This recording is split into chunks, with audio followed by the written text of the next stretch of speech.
रूस यूक्रेन महायुद्ध के बीच यूक्रेन के राष्ट्रपति ज़ेलेंस्की ने जापान के हिरोशिमा में G7 शिखर सम्मेलन में हिस्सा लिया। वहां उन्होंने प्रधानमंत्री नरेंद्र मोदी, अमेरिका के राष्ट्रपति जो बाइडेन समेत G7 देशों के राष्ट्रीय अध्यक्षों से मुलाकात की है और रूस के खिलाफ युद्ध में मदद की गुहार लगाई। पीएम मोदी ने मुलाकात के दौरान ज़ेलेंस्की को हर संभव मदद का भरोसा दिया। इसके साथ ही ज़ेलेंस्की की मुलाकातों के इस दौर के बाद मुमकिन है कि महायुद्ध की तस्वीर ही बदल जाए।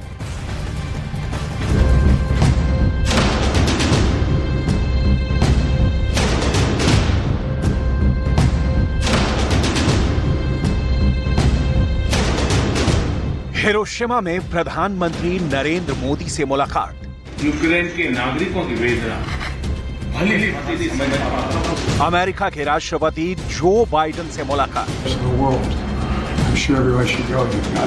ब्रिटेन के प्रधानमंत्री ऋषि सुनक से मीटिंग।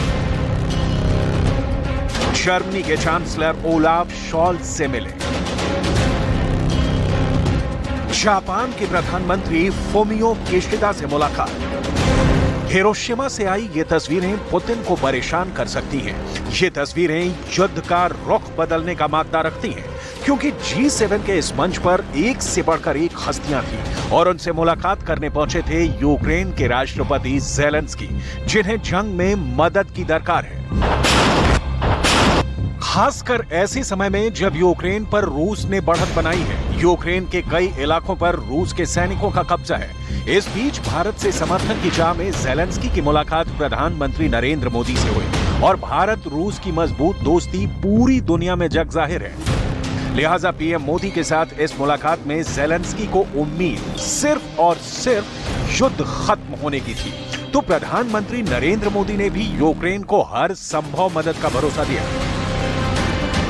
और मैं आपको विश्वास दिलाता हूं कि इसके समाधान के लिए भारत और निजी रूप से मैं स्वयं हमसे जो कुछ भी हो सकता है हम अवश्य करेंगे।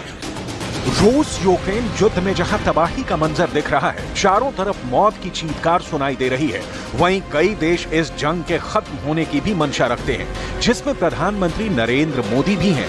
पहले भी प्रधानमंत्री नरेंद्र मोदी यूक्रेन पर बारूदी बरसात पर रोक लगाने की बात कह चुके हैं। साथ ही बातचीत से विवाद को हल करने का मशवरा भी दे चुके हैं। यूक्रेन में चल रहा युद्ध पूरे विश्व के लिए बहुत बड़ा मुद्दा है। पूरे विश्व पर इसके अनेक प्रकार के प्रभाव भी पड़े, लेकिन मैं इसे राजनीति या अर्थव्यवस्था का मुद्दा नहीं मानता। मेरे लिए यह मानवता का मुद्दा है, मानवीय मूल्यों का मुद्दा है। युद्ध की पीड़ा क्या होती है ये आप हम सबसे ज्यादा जानते हैं।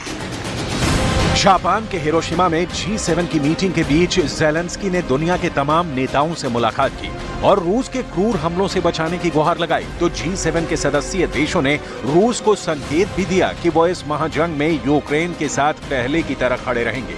वहीं G7 के देशों ने एक बार फिर से यूक्रेन को मदद देने की बात दोहराई और यूक्रेन को आर्थिक सहायता देने की बात भी कही।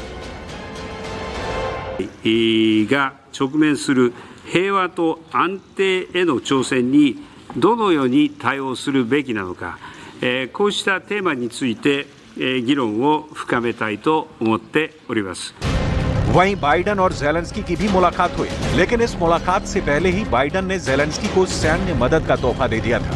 खबर है कि जो बाइडेन ने $375 मिलियन यानी कि 3100 करोड़ रुपए से ज्यादा की सैन्य मदद का ऐलान किया है। इस मदद में यूक्रेन को गोला बारूद और रॉकेट लॉन्चर समेत कई सैन्य सहायता दी जाएगी।